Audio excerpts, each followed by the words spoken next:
আসসালামু আলাইকুম। আজ আমি আপনাদের তৈরি করে দেখাবো টক ঝাল মিষ্টি কাঁচা আমের চাটনি। চলুন ঝটপট দেখে নিই প্রস্তুত প্রণালী। এখানে আমি কড়াইতে দিয়ে দিচ্ছি পরিমাণ মতো সরিষার তেল, দিয়ে দিচ্ছি তেজপাতা এবং শুকনা মরিচ। এবার দিয়ে দিব পাঁচফোড়ন, একটু নেড়ে দিব। এবার দিয়ে দিব কাঁচা আম, এগুলোকে আমি কিউব করে কেটে নিয়েছি।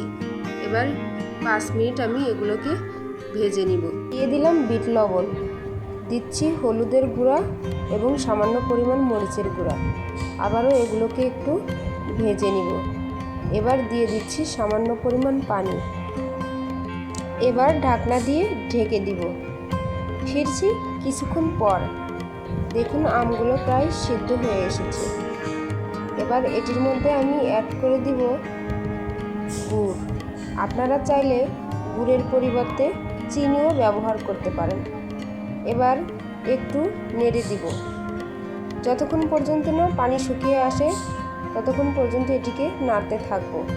এই পর্যায়ে দিয়ে দিব ভাজা মশলা। ভাজা মশলা আমি ব্যবহার করেছি পাঁচফোড়ন, শুকনা মরিচ এবং দারচিনি।